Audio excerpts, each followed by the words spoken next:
There's not a doubt in my mind that I'm grateful for how far I've come in my trading journey. The thing is, it wasn't always the easiest path to get here. I've used the wrong strategies, taken ridiculous amount of losses, and overall been through every pitfall you can imagine. It doesn't have to be this way for you though. I'm going to show you exactly what I would do to start out as a beginner trader in 2023. Now, the most important part of trading is that there's 3 pillars that are going to stop you from becoming successful in trading. First one is going to be having a proven strategy. You need to have an edge in the market or else you're never going to ever see consistent profit. Second thing is having your emotions and your psychology under control. If you can't handle your emotions and you're always getting out based on fear or greed or FOMO, you're never going to have consistent profits ever. The last part is going to be risk management. If you don't have proper risk management, even if you have a good strategy, even if you have your emotions under control, you're still not going to see a profitable trader from that. What's important is that you have all 3 of these combined to become a very successful trader. Now, the cool part is there's a lot of different tools and resources you can use to come up with different strategies, how to manage risk accordingly. I've made a few different videos and I'll go ahead and link them up here or up here,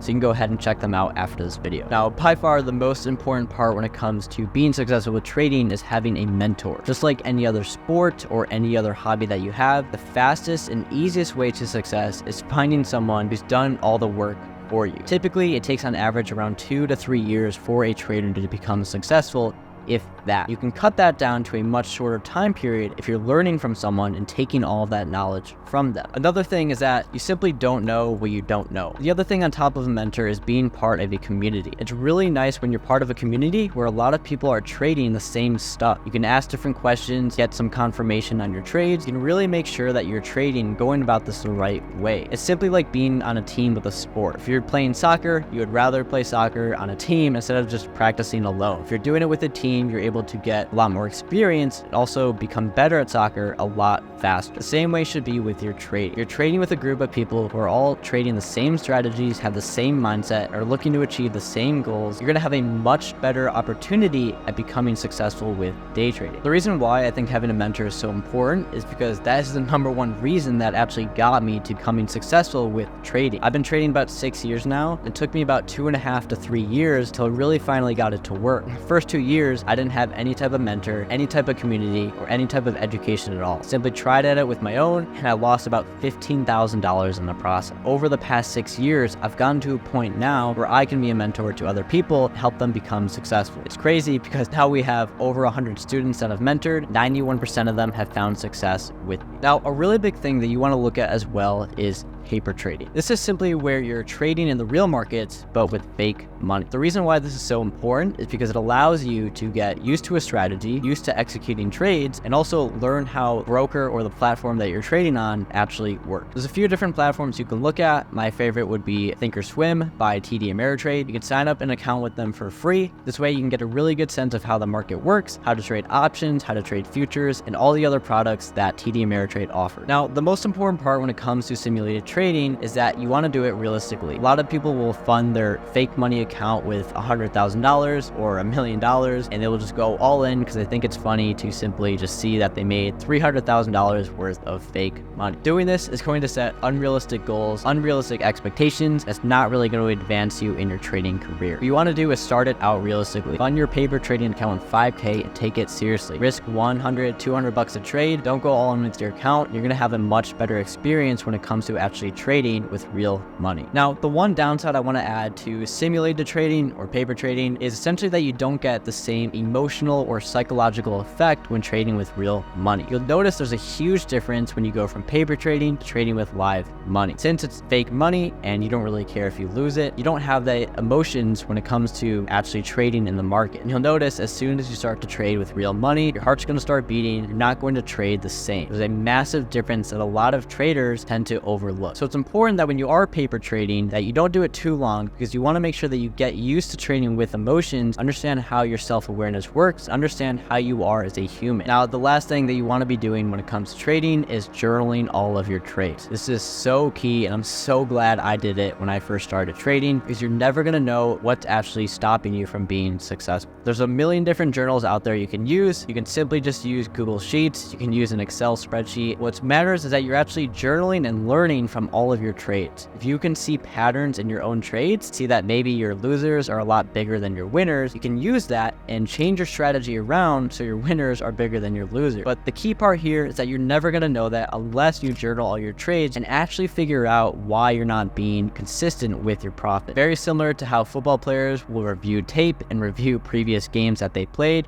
or even the games when they're playing their opponent. Really important that you can understand what you did well, what you could do better, and use that to your advantage when you go ahead and trade the next day. By doing this on a consistent basis, it's going to build really good habits as well as allow you to just become more successful a lot faster. If you like this one, make sure to subscribe and hit that bell so you know every time that I post. Thanks for watching, guys, and I'll see you in the next one.